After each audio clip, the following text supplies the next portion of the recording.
Hello, నేను మీ CS రావు. ఆహా OTT platform Telugu రాష్ట్రాల్లో బాగా హిట్ అయినటువంటి సక్సెస్ అయినటువంటి platform. Telugu industry, cinema industry బాగా లైక్ చేసేటువంటి ప్లాట్ఫామ్ కూడా అదే. ఓటీటీ ప్లాట్ఫామ్స్ పెట్టి సక్సెస్ అయినటువంటి బిజినెస్ మెన్ అరవింద్ గారు, అల్లు అరవింద్. గీతా ఆర్ట్స్ ఆధ్వర్యంలో అది నడుస్తూ ఉంది. అర్హ అల్లు అర్జున్ కుమార్తె పేరుతోటి అది రిజిస్టర్ అయ్యి ఉంది. దాంట్లో పాపులర్ షో అన్స్టాపబుల్.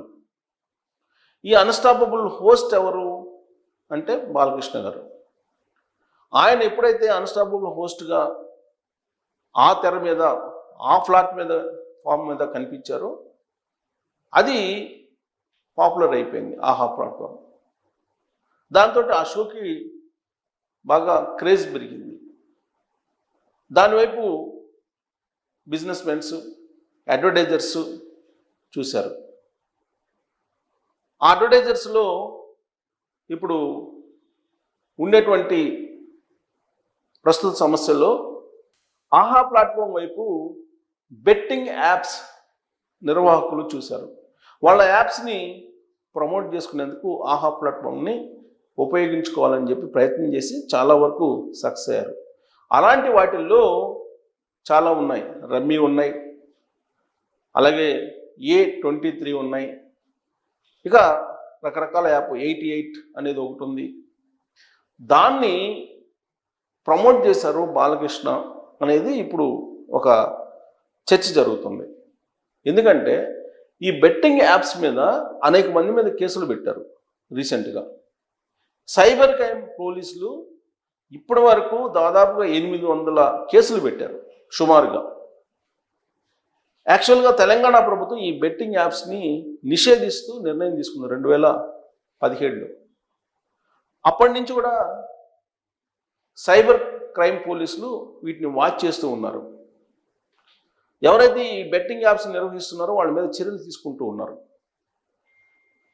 అయితే ఇప్పుడు తాజాగా సజ్జనార్ గారు ఆర్టీసీ ఎండీగా ఉన్నారు.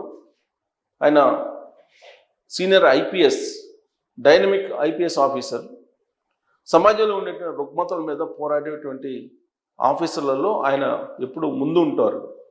ఆయన ఈ బెట్టింగ్ యాప్స్ కారణంగా జరుగుతున్నటువంటి నష్టాలు, అలాగే ఆత్మహత్యలు, వీటన్నిటి మీద స్టడీ చేశారు. స్టడీ చేసి ఈ బెట్టింగ్ యాప్స్ని నిషేధించాలి, ఈ నిర్వాహకుల్ని అరెస్ట్ చేయాలి, వాళ్ళని కట్టడి చేయాలనేటువంటి ఉద్దేశంతో ఆయన ఒక హ్యాష్ట్యాగ్ని క్రియేట్ చేసి బ్యాన్ బెట్టింగ్ యాప్స్ అనేటువంటి దాన్ని ప్రమోట్ చేశారు. ప్రమోట్ చేసి ఈ సోషల్ మీడియా వేదికగా చేసుకొని ఈ బెట్టింగ్ యాప్స్ని వ్యతిరేకిస్తూ ఒక ఉద్యమం చేయాలి అని పిలిపించారు. దాంతో చాలామంది రియాక్ట్ అయ్యారు. నెట్జన్లు చాలామంది రియాక్ట్ అయ్యారు, ఆయనకి మద్దతు పలికారు. మద్దతు పలికి ఆయనతో పాటు సోషల్ మీడియాలో నడిచారు. ఆ కేసులు కాస్త ఇప్పుడు ఎక్కడి వరకు వచ్చినాయి అని అంటే విజయ్ దేవరకొండ మీద కూడా కేసు ఫైల్ చేశారు. ప్రకాష్ రాజ్ మీద ఫైల్ చేశారు. ఇప్పుడు బాలకృష్ణ వరకు వచ్చింది. బాలకృష్ణ మీద కూడా కేసు ఫైల్ చేయాలి అనేటువంటి డిమాండ్స్ ఇప్పుడు సోషల్ మీడియా వేదికగా చేసుకొని చేస్తూ ఉన్నారు. సజ్జనార్ ఈ మొత్తం బెట్టింగ్ యాప్స్ని నిర్వహిస్తున్నటువంటి వాళ్ళ లిస్టుని బయట తీశారు. వీళ్ళంతా కూడా సోషల్ మీడియా ఇన్ఫ్లుయెన్సర్లు అని ఐడెంటిఫై చేశారు. ఎవరైతే సోషల్ మీడియా ఇన్ఫ్లుయెన్సర్లు ఉన్నారో వాళ్ళని ఐడెంటిఫై చేసి వాళ్ళ మీద కేసులు పెట్టి వాళ్ళ మీద చర్యలు తీసుకోవడానికి సైబర్ పోలీసులు సిద్ధమయ్యారు. దీంతో కొంతమంది దేశం విడిచిపెట్టి వెళ్ళిపోయారు. దుబాయ్లో సేద తీరుతున్నారు. అంటే ఏ స్థాయిలో వీళ్ళు ఆర్థికంగా ప్రజలను దోచుకొని స్థిరపడ్డారు అనేదానికి ఉదాహరణ. ఒక మామూలు యూట్యూబ్ ఇన్ఫ్లుయెన్సర్లు కొన్ని కోట్ల రూపాయలు సంపాదించకపోతే ఇక్కడ కేసు ఫైల్ చేస్తున్నారని చెప్పి తెలియగానే ఇమీడియట్గా దేశం విడిచి దుబాయ్ వెళ్ళి దుబాయ్లో ఉన్నారు అని అంటే మరి అక్కడ షెల్టర్ జోన్ వాళ్ళకు ఉండాలి కదా.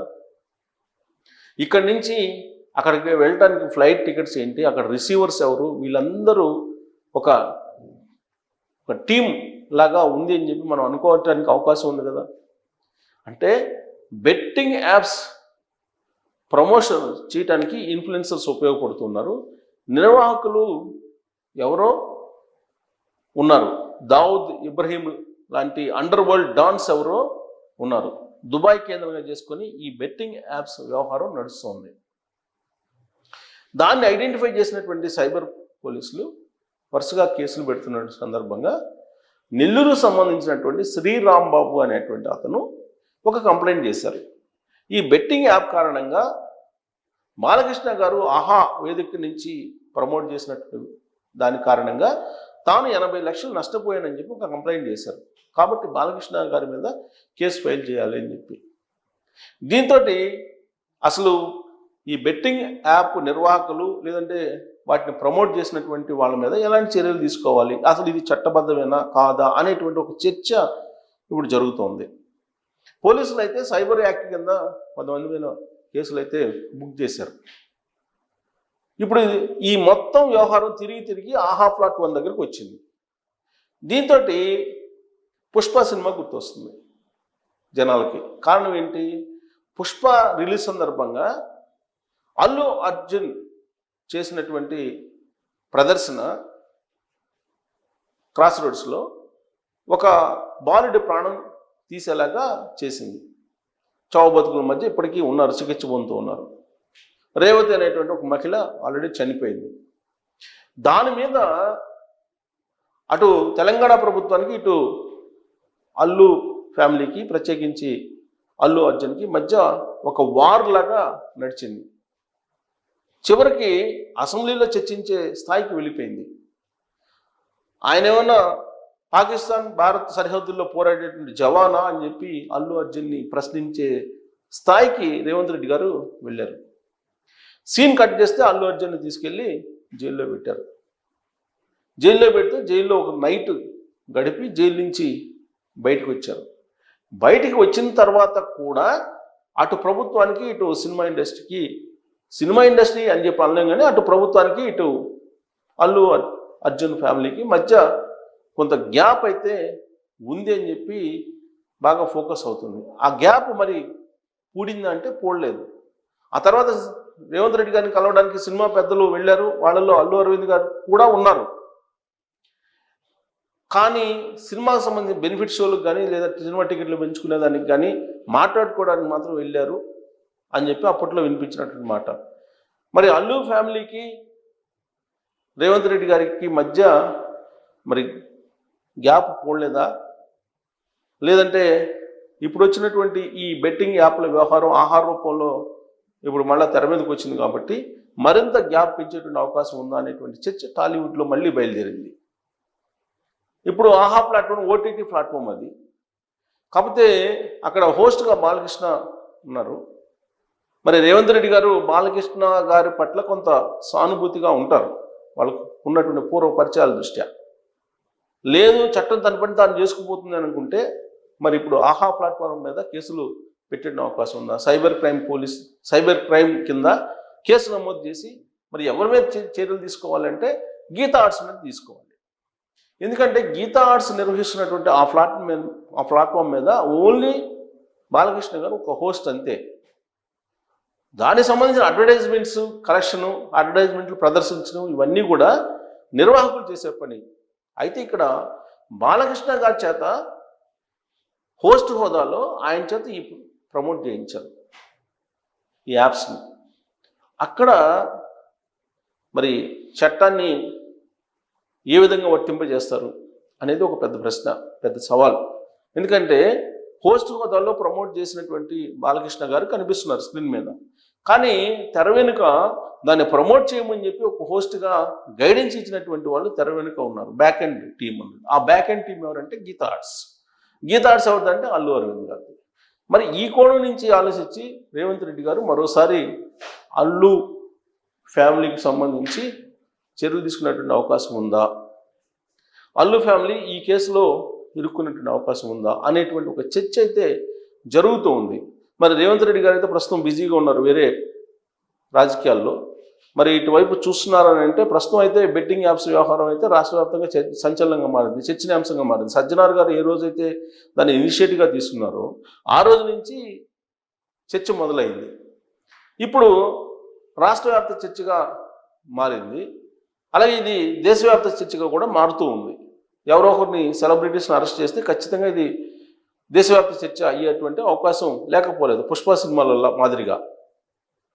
మరి ఆ స్థాయికి వెళ్తారనంటే గత ప్రభుత్వం డ్రగ్స్ కేసులో సినిమాకు సంబంధించిన సెలబ్రిటీస్ని అనేక మందిని పిలిచి వాళ్ళ గోర్లు వెంట్రుకలు తీసుకుని ఫోరెన్సిక్ ల్యాబ్కు పంపించింది. డ్రగ్స్ కేసులో సినిమా ఇండస్ట్రీ పెద్దలు చాలామంది ఉన్నారు అని చెప్పి రకరకాలుగా ప్రచారం చేశారు.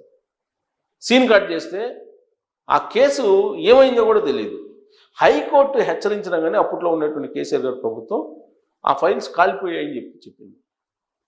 సో కాబట్టి ఈ కేసుల్ని ఒక స్థాయికి తీసుకెళ్లి సెలబ్రిటీలకు సంబంధించిన కేసుల్ని ఒక్కసారిగా అటకెక్కించడం అనేది మనం డ్రగ్స్ కేసులో చూసాం.